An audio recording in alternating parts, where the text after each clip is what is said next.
مساء الخير يا حبايبي، عاملين ايه؟ يا رب تكونوا بخير. الغدا النهارده بتاعنا حلو جدا ومغذي وبيتاكل قبل ما تحطيه على ترابيزه السفره. زي ما انتوا شايفين كده هو لسه على الرخامه، بس الواحد عمال ياكل منه، كان طعمه بجد تحفه. سبحان الله. ممكن تعمليه باللحمه المفرومه، ممكن تعمليه بالفراخ، ممكن تعمليه ساده خالص من غير اي حاجه، وتحمري جنبه طبق بطاطس وسلطه. تعالوا بقى بينا نشوف هنعمله ازاي، وطريقه سهله وبسيطه جدا. جبت حلة حطيتها على النار وفيها زيت وبصلاية كبيرة متخرطة كده، وهديها لون بسيط. وجبت هنا نص كيلو فريك من عند العطار، تنقيه كويس قوي وتغسليه حلو عشان بيبقى فيه تراب. وبعد كده بسيبه يتصفى لحد ما احمر البصلة، وابدا ان انا احطه على البصلة، وابدا ان انا اقلبه عشان يفلفل معايا. لو انت عايزه الفريك مفلفل، هبدا بقى ان انا احط الملح ورشه صغيره كركم، ده اللي اعطيله اللون الاصفر. رشة من القرفة لو بتحبي، بس هي طعمها ما بيبانش. وعندنا فلفل اسمر.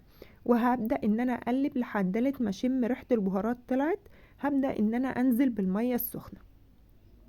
تنزلي بالمية السخنة زي الرز بالظبط، بتعامليه معاملة الرز بالظبط، ما تكتريش عشان ما يبقاش معجن معاكي. عندي لحمة هنا مسلوقة، كنت سلقاها في الفريزر، قطعتها كده حتت صغيرة. ويعني ما بسلق لحمة باخد كده حتتين احطهم في الفريزر احتياطي، بعمل حبة محشي، حبة بسلة، حاجة بينفعوني. فانا النهاردة عملت الفريك، طلعت اللحمة من الفريزر وعملتها، كانت جاهزة عندي. وهنا نسيت احط الشوربة بتاعت اللحمة، فقمت حاطة مرقة دجاج. لو انتي عندك شوربة حطيها، لو ما عندكيش حطي مرقة دجاج بس اللي هي الفورية. بلاش المكعب. وبسيبه يتشرب زي الرز بالظبط. وقبل ما اطفي عليه ب3 دقايق بالظبط اكون محضرة فلفل الوان، بس الاخضر عندي هنا حامي، فبيديله طعم حلو قوي. لو حطيتي فلفل حامي بيديله طعم حلو. هنبدأ بقى نشوف الجمال ده. بصوا، بسم الله ما شاء الله. عايزة بقى اوريكم ان هو مفلفل جدا.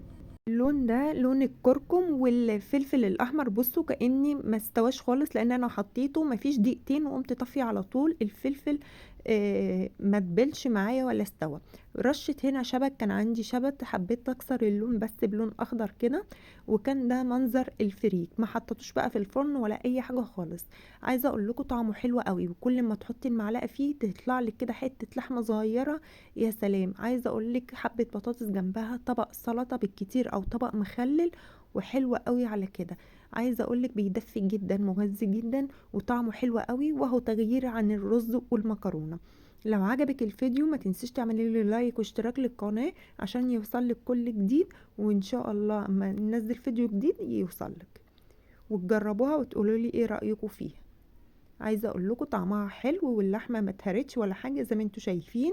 وهو مفلفل عشان ما كترنالوش الميه.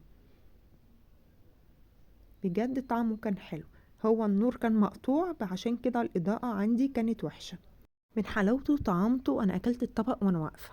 اتمنى انكم تجربوه وتقولوا لي ايه رايكم فيه.